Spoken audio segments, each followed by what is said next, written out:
Only 23 more. We got this. Ba-boom! What is up, y'all? It's your boy, Redbeard Ben. And we're back with another episode of Skybounds. And as you just saw, we have completed another challenge. We completed Dwarf... Nope, that was the one we did last time. We just completed the Undead Hunter, and for it we got 100,000 at grinding XP and 1 Butcher 2. Next up is Vegetarian. Craft 500 salads and 250 fruit salads. 500 salads, that's easy. Unfortunately, if we go to our /crafting, we can see that we aren't able to create fruit salad because we need watermelons. And if we look at our farming levels, we can see that watermelons aren't unlocked yet, and they require island level 24. And now if we go and look at our island level, we are only island level 21. And to get to 24, we're still going to need 750 million plus 500 million, which is 1.25 billion, plus another 400 million. So we're going to need 1.65 billion before we can even think about completing that challenge. So we have hit another wall. That being said, we have unlocked pumpkins and have not yet done anything with them. I also went ahead and cleaned this up, this area. It looks so much better and is way more efficient. The paths that the items travel through the conduits, way shorter, more direct routes, and we've hooked up all of our farms to it as well.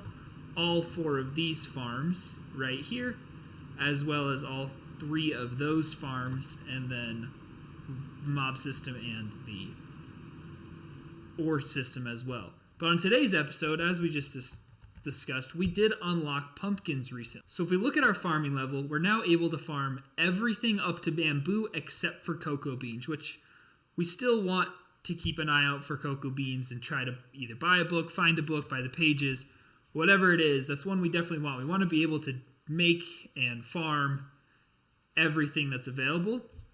But today, at today's episode, I want to go ahead and make an automatic pumpkin farm because, oh, whoa, that was not great timing. But as you can see, the farms all work. All 4 of them are now rigged up. But if we look up here, I actually already included the pumpkins in this auto chest. So we'll be able to collect them. And then that'll make it easy to connect them to the crafting system with our royal pumpkin recipe. So the idea with this farm is we want it to be automatic, and we're going to use pumpkins, or not pumpkins. Obviously, it's going to have pumpkins. We're going to use pistons and observers to do that. First, I want to grow all of the pumpkin stalks, and we're going to grab some bone meal to do that. We now have 1.5 rows grown, so we can get to work on our farm. I just forgot to grab the materials. For this farm, we're going to need observers, which are right here. We're going to need redstone, and we're going to need pistons. And that's really it. It should be fairly simple. And then lastly, we'll just need a block type. I think for our block type, we're just going to use plain old sandstone. Let's start by placing all of these observers above all the pumpkin stalks like this. When they grow, the pumpkins cause them, you'll see right when we get up to this one, the pumpkins cause them to make this angle here, which counts as an update for the observer. Having the observers above the stalks will make it so that when the pumpkins grow, the pistons will then just go and chop down the pumpkins, and then they'll be automatically collected by the auto chest. Now that we have all of the observers placed, we're going to go ahead and do the pistons next. And the pistons are going to go at the exact same level as the observers, so we're actually going to need to break out some of this dirt. And then what we're going to do is place a layer of sandstone over the top. A, it'll make it easier to place the pistons, and B, we can then run the redstone over it to make it work a little bit better. I don't think it's completely necessary, but I also like how it looks. So that's another reason I'm doing it this way. And pistons, well, I guess I don't know anymore. At least pistons used to allow light to go through them. So this glowstone will still be able to light up these 2, and then we'll put a layer of glowstone over here, and it'll be able to light these 2. That's at least how it used to work. I guess I don't know anymore if it still does. I went ahead and cleared out this layer of dirt because A, it'll make it, we couldn't place them if we couldn't get on this level, and B, this will prevent the pumpkins from growing before we have all the redstone wired up and have it completely ready to go. So the next step is, like I said, placing these pistons at the same level of the observers, like so. And then next it's going to be really simple redstone wiring. All it's going to take is not falling out of the world, not misplacing blocks. All it's going to take is just straight up redstone on both of these levels, and that's really all it's going to be. And you might be thinking, but Ben, it only goes 12 blocks. Well, quite frankly, that doesn't really matter. The only thing we need to absolutely happen is for this piston to fire when this observer is red.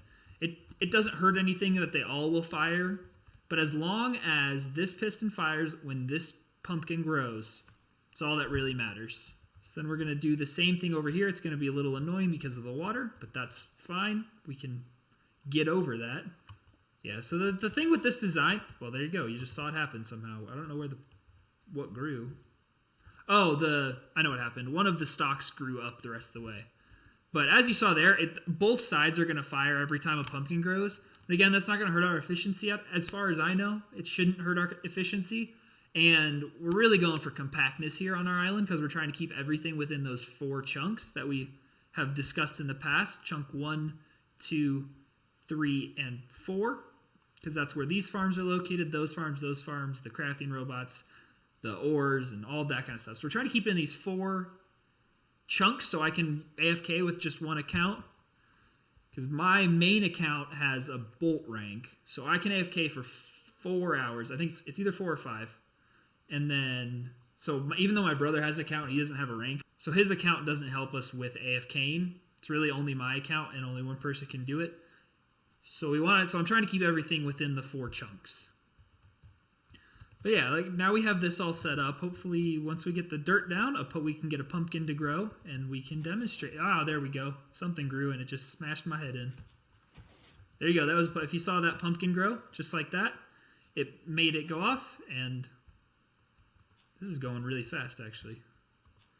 See if we can get another one while we're standing here. I showed you how to do this one. I'll do these other 3 off camera so you don't have to watch. But that should get us so that we can now automate our pumpkin recipes, 2 royal pumpkin recipes, to a degree. I did come across a problem that I have not quite figured out. I might have a solution. I just haven't had the chance to try it yet. But both of these recipes require silk, and I don't know how to get it to split, right? We have the sugarcane being automatically crafted into paper, and then we have the string coming from the spiders in the mob system, and those make the silk. But the spiders are limited, so we don't have enough silk to completely fill up, or I don't think we have enough silk to keep up with both gumballs and royal pumpkins. So I haven't quite figured out how to make the conduit work because you can't really separate them. I tried it. You can't have one nodule coming for silk and then have that single nodule split off into 2 separate conduit pathways and then like divide evenly. It doesn't work. It just picks one and goes to it. So that's a problem that I've got to do a little more thinking on. And we might be able to produce it quick enough that we can just only use a hopper. So that way they'll get filled up faster than a chest would fill up. But I still got to figure that out. But the next thing I wanted to show you was this was just like one session of AFK. So I wanted to sell it all off together so we could see how much we're going to start making. Even without gumballs and royal pumpkin, which are 2 of the more expensive ones. I think golden arrows sell for more. But so we're just going to go through. We're starting at $100.5 million. So I'm going to go through and sell them. I'll probably just speed it up. And then we'll check back in when it's all sold and see how much we make.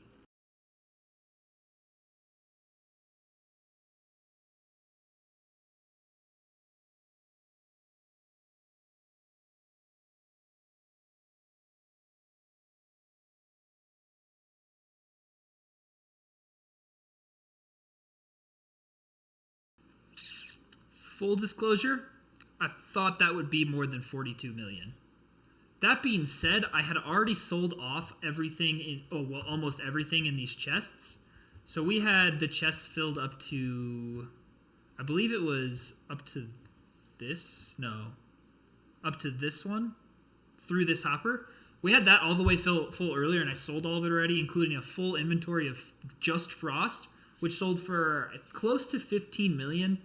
So selling all of that would probably bump us up to closer to 75 million for one round of AFK and that's before getting royal pumpkins and gumball setup. So all in all, that's not that bad of a session. Just a quick 75 million. Not as much as I would like, but again, I think once we get these royal pumpkins and gumballs rolling, it'll be a decent amount higher.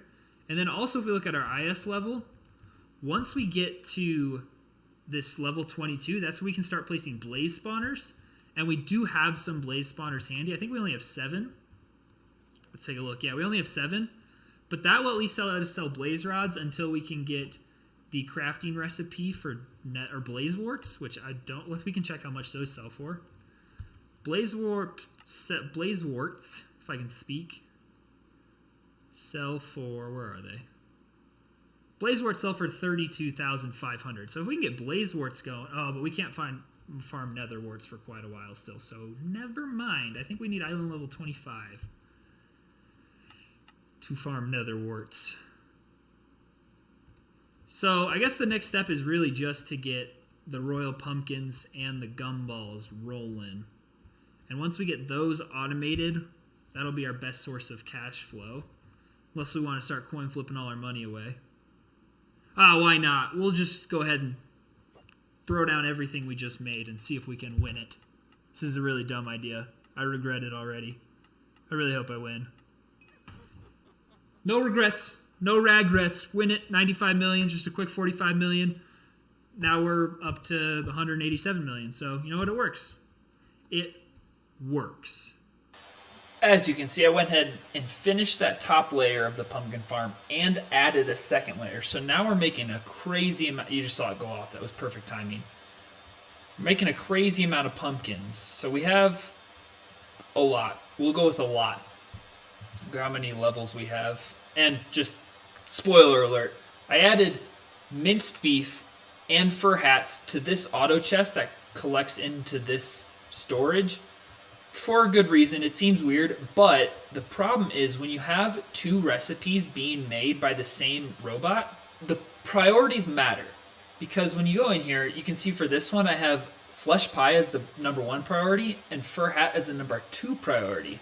If there isn't enough resources to make 6 full flesh pies, then it dips into the second priority, which is fur hats, and makes those as well. However, the hopper will only collect the first thing that it makes, which is the flesh pies, and the fur hats end up on the floor over here or over here. So we were losing, I don't know, anywhere from 1 to 4 fur hats when that happened. And same with the minced beef. It was making the mashed potatoes, and when it ran out, it would make minced beef at the same time. So those were just falling on the floor. So to fix that problem, I just added them down here to this chest system for the sake of not losing. I know it was minimal loss, but every loss is an X amount of stars, and hey, that adds up. Eventually, it adds up. So I just took care of that by adding them to that system. So the last thing I want to do for this episode is hook up our royal pumpkin and gumball things. And if you look here, I already mostly did the gumball. I haven't done any with the royal pumpkins, but I already connected the scoots and the sugar to the gumballs.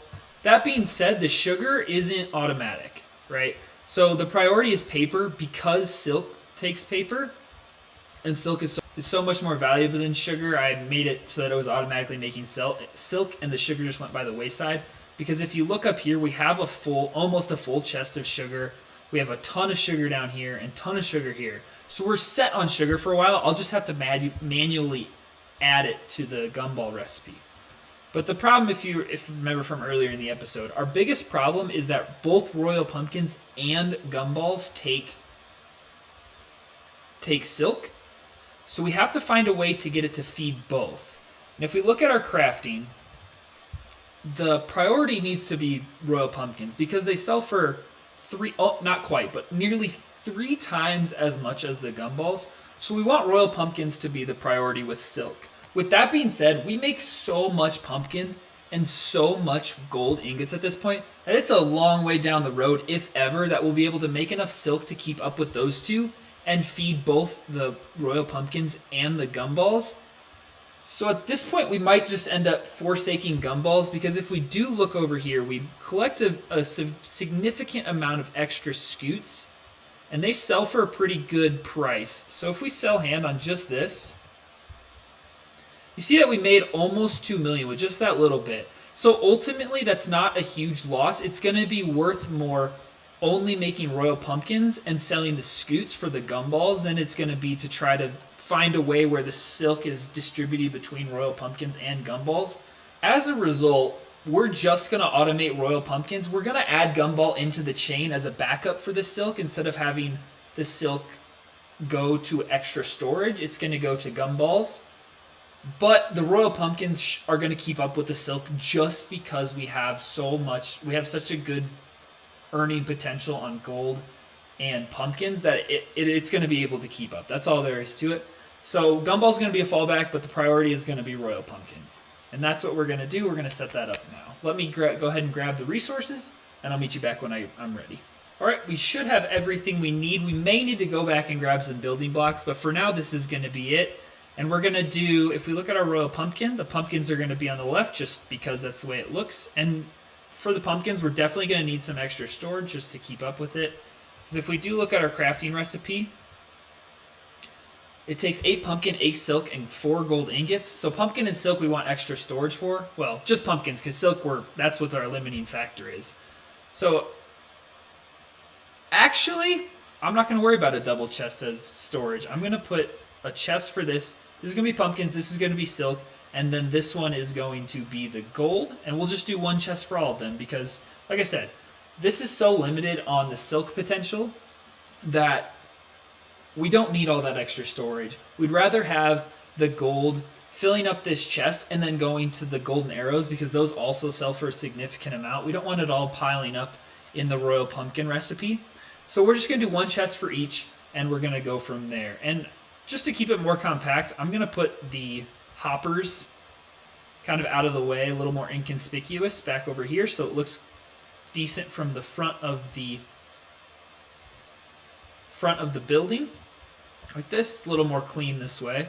And then we're going to go down here. We'll connect the pumpkins first. Conduits prioritize the last thing in the chain first. So we want to connect it from our extra storage here. Which if we look, this is the one... oh, no, I was wrong. This is the one collecting pumpkins. So we want to connect that system up to this node. And just as a reminder, all you have to do is right-click on the node, and then it goes a maximum of 5 blocks. So we're going to have to travel. And it can't quite make it here. Where can it make it to? It can make it next to this one. So we're going to try shift-clicking and see if it lets us place it next to it, which it did. And then this one is going to be able to go up through the floor. We're going to go up, and we're going to try to get as close as possible and keep it out of the walkway. So we're going to go right there and hope that doesn't get in our way later. And then next up, we're going to go, looks like we can get to right here. Boom. And if we remember, we made the pumpkins this left one. So that's all it's going to take. And just like that, we're going to be automatically transferring pumpkins. Just so we can see what it looks like start to finish, we're going to put it in this auto chest right here, which is the one that collects pumpkins. We're going to throw it in there, going all the way up through here, and you'll see this hopper taking the pumpkins and filling up. So the last 2 steps are going to be to fill this with, or connect this with the silk, and this one with the gold. So I'm going to do that off camera. We'll come back when I'm done, and I'll show you the finished product of the royal pumpkin, and then we'll call it a wrap. Royal pumpkins, all set up. I did go ahead and rearrange them, so I'll show you that real quick, and then we'll verify that it is working. What I did was this one is closest to the gold, so it made more sense to have that one be gold than the pumpkins because we can actually get from this conduit to here with only one. No middleman, no in-between, nothing. So this one's actually going to be gold. We made this one silk because, again, it's closer to the silk and it's just going to be the easiest route. And that actually connects to here and to here and then back to here, which is the silk where it's connected to the silk auto crafting robot over there. And then lastly, we have the pumpkin, which you can see, well, it stopped at the very moment we went to show it. But there, right there, it's connecting right there. So we know the pumpkin's working. If we look in, well, I have to actually move the pumpkins there. So we see the pumpkins working. The gold is not, it's working. It's just there's no gold being transferred. So we're going to force it to transfer so we can see that it's working like so. And now you'll see that the gold is going all the way to there. And the last one that we want to see is silk, which if we come to our silk machine, which is right here, we'll put some silk right in here. And you'll see it start transferring and going all the way to there. So now the royal pumpkin is officially working. And if we add enough of them to each, we'll throw all of our resources in here. And the silk last. And now you should see royal pumpkins being made. If we have, yep, there we go. We saw it craft right there, and boom, it's making royal pumpkins as well. So now royal pumpkins is officially set up. We have an automatic pumpkin farm, and we are moving, rocking, and rolling. Thank you all so much for watching this episode. I hope you enjoyed. I really hope it helped. If you do play Skybounds, hope it's helping you automate your islands. I didn't necessarily want this to be a tutorial channel, but if tutorials come in handy and they slide easily into my gameplay, I just hope that they help you. So again, thank you so much for watching. If you enjoyed what you see and you're liking the Skybounds, please like the video so I know that it's going over well. Hit that subscribe button if you somehow stumbled across this video. But apart from that, you all, take care.